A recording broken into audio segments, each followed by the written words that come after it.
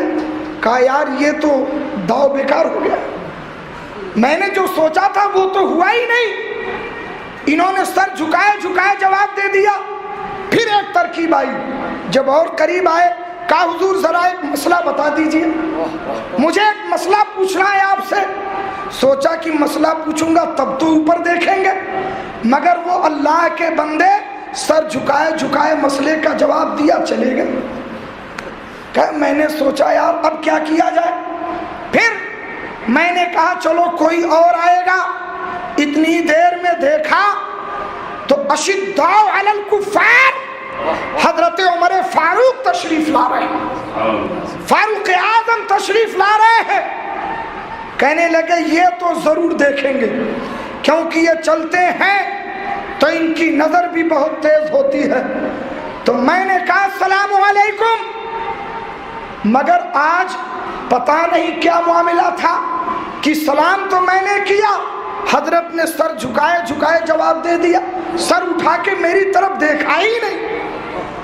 میں نے کہا اچھا ٹھیک ہے. اور قریب آئے تو میں نے کہا حضور مجھے قرآن مقدس کی یہ آیت ذرا بتا دیجئے. فرماتے انہوں نے سر جھکائے جھکائے آیت بتائی اور آگے بڑھ گئے. میں نے کہا یار اب کیا کروں میں, لگتا ہے آج کا دن بھی بھوک ہی میں جائے گا. کہ اچانک امید کی کرن روشن ہوئی. وہ ذات بابرکت نظر آئی کہ جب کہیں سے امید پوری نہ ہو تو اس بارگاہ سے امیدیں پوری ہوتی ہیں. دیکھا تو دیکھ کر کے خوش ہو گئے. سید المرسلین, انیس الغریبین, راحت العاشقین, رحمت للعالمین, جناب محمد رسول اللہ صلی اللہ تعالی علیہ وسلم تشریف لا رہے ہیں. حضرت ابو ہریرہ کہتے ہیں خدا کی قسم میرے دل میں یہ بات آ گئی کہ کوئی دیکھے نہ دیکھے مصطفیٰ ضرور دیکھیں گے. فرماتے ہیں میرے آقا قریب آئے تو میں نے کہا السلام علیکم یا رسول اللہ. فرماتے جیسے ہی میں نے سلام کیا میرے آقا نے جواب بھی دیا اور مجھے دیکھ کے مسکرانے لگے. میرے آقا نے جواب بھی دیا اور مسکرانے لگے. اور کیوں مسکرائے؟ سبحان اللہ. اور کوئی غیب کیا تم سے نیہا ہو بھلا, جب نہ خدا ہی چھپا تم پہ کروڑوں درود. جس نبی کی نگاہ سے نہ تحت الثری پوشیدہ ہے نہ عرش اعظم پوشیدہ ہے, کیا حضرت ابو ہریرہ کی کیفیت پوشیدہ رہ سکتی ہے؟ حضرت ابو ہریرہ نے کچھ نہیں کہا, کچھ نہیں کہا. میرے آقا نے کہا ابو ہریرہ میرے پیچھے آؤ. فرمایا ابو ہریرہ میرے پیچھے آؤ. حضرت ابو ہریرہ چل پڑے. کچھ بول نہیں رہے ہیں. کیوں نہیں بول رہے ہیں؟ کیونکہ ابو ہریرہ کا یہ عقیدہ ہے. ابو ہریرہ کا یہ عقیدہ ہے کیا مصطفیٰ جانتے ہیں. سبحان اللہ. پیارے مصطفیٰ صلی اللہ تعالی علیہ وسلم کو بتانے کی ضرورت کیا ہے؟ نبی نے پہلے ہی کہہ دیا ابو ہریرہ میرے پیچھے آؤ. چل پڑے. کاشان نبوت پہ پہنچے. محبوب خدا عائشہ صدیقہ رضی اللہ تعالی عنہ کے مکان پہ تشریف لائے. فرمایا اے عائشہ کچھ کھانے پینے کو ہے؟ ابو ہریرہ کی امید دل میں ہے. مصطفیٰ جانتے ہیں کہ ابو ہریرہ کو کیا چاہیے. کہا بتاؤ کچھ کھانے پینے کو ہے؟ کہا یا رسول اللہ کھانے پینے کی کوئی چیز تو نہیں ہے. آپ کو معلوم ہے 3 دن سے چولہا نہیں جلا ہے. مگر یا رسول اللہ ابھی ابھی تھوڑی دیر پہلے پڑوسی کے گھر سے دودھ کا ایک پیالہ آیا. دودھ کا پیالہ آیا. اللہ کے رسول نے فرمایا سبحان اللہ وہی پیالہ لاؤ. پیالہ لے کے باہر نکلے. ابو ہریرہ ہاتھ باندھے کھڑے ہیں.